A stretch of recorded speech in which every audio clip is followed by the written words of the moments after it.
Hey guys, so I just saw The Strangers, chapter 1, and first let me say that I went into this movie really wanting to enjoy it because I love these types of movies.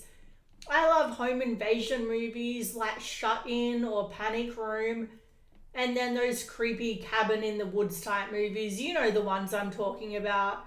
There's a group of kids going to a creepy cabin and they stop at a creepy petrol station where there's a creepy petrol station attendant warning them about things creepily. You know the movie, we've all seen it a million times, and I love them. So the fact that this is like those two sort of genres had a baby, I was really excited for this.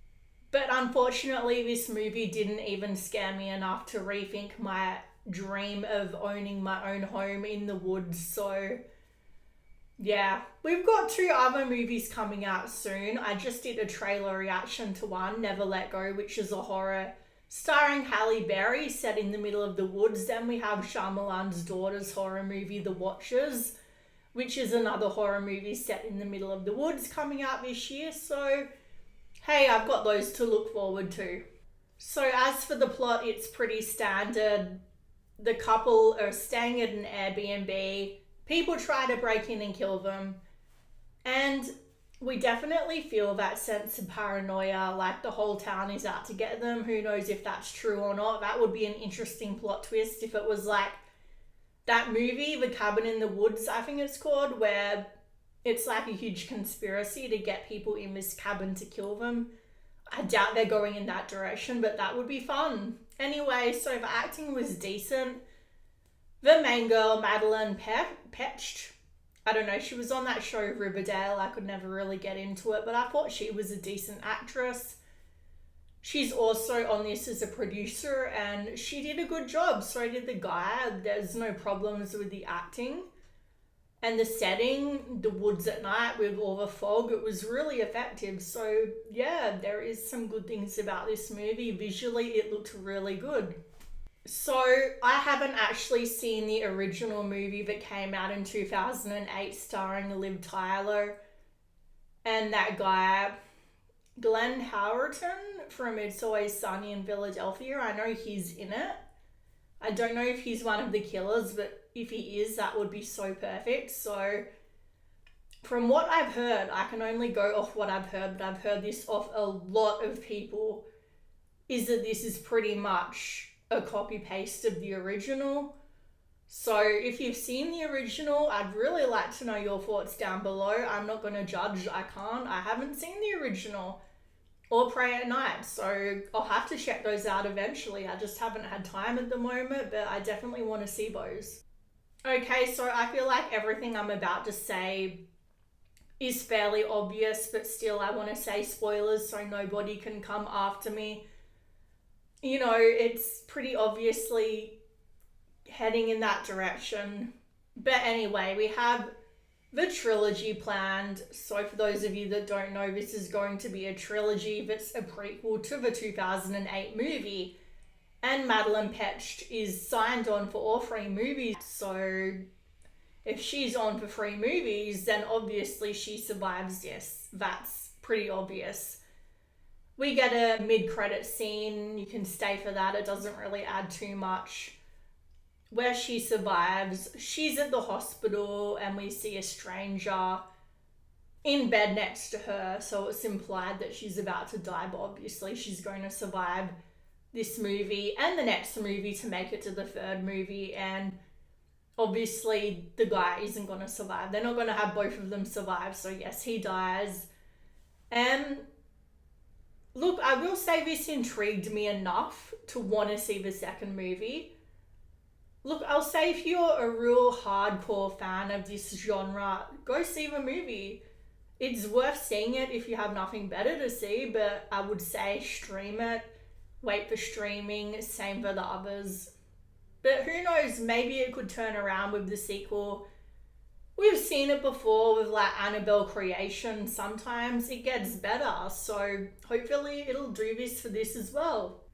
And I feel like with the sequel, it has to sort of step out into new territory. We can't have the same story of this girl stuck in the house and people breaking in. Well, we could, but I feel like that would be incredibly lazy to go in that direction again. It feels like they have to start doing something new at this point. So I am intrigued enough to, yeah, want to see this second movie. But as for people saying I'm being too harsh, I've had several complaints about that because I put out a short saying, yeah, I wasn't really a fan of it. And people were saying that you can't judge this early. Well, that's the whole point of being a movie critic, is to judge movies. What, are we not meant to say anything until a whole trilogy has been completed? Until we talk about it? But yeah, when I was in the movie theater, there was only one other person and they walked out halfway through the movie. So take from that what you will. But it would be really interesting if they actually made the main girl in this movie into one of the killers, because it is a prequel to the 2008 movie. So that would be a really interesting twist. Basically, the second movie is coming out around spooky season this year for Halloween, and then the third movie early 2025. So one of my main problems with this is how many cliches it had. So it had that cliche of small town yokels hate the big city folk on site. They're snobby and they're vegetarians, and the country people are Christians that, of course, are portrayed in a negative light because we can never have a positive portrayal of Christians in 2024. And of course, somebody has to say, you think you're better than us, you're from the city.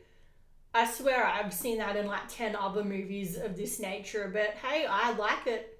Well, most of it, if it's done correctly.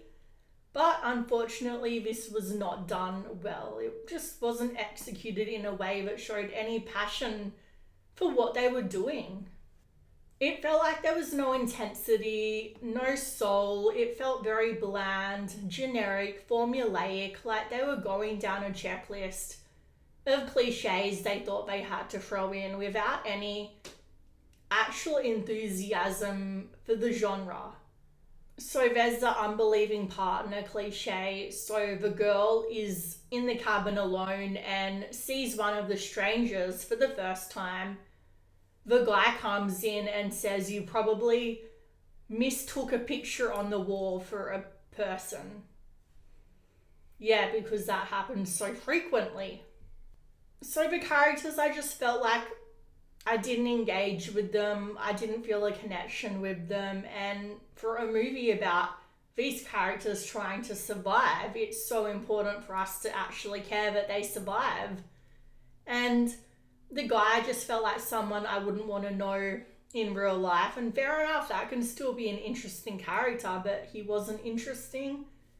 The girl was just crying the whole time. And fair enough, I would do the same thing in real life, but we want escapism, not realism. And okay, I will let that one go because they could obviously be building up her character development throughout the trilogy, having her, after she survives this horrific ordeal, become stronger. So yeah, I don't want to judge that, but still, at the same time, we need to care about her character, and there was just no personality there. So some more good things. I will say that they had good chemistry. The couple felt like a real couple. The score was really good. The tension was okay. There could have been a bit more, but it was fairly decent. It just felt like the script and the direction was where it was mainly lacking. It dragged a bit, and for an hour and a half movie, that is a problem. The villains felt just boring to me. There was a mystery about them that, of course, is there intentionally.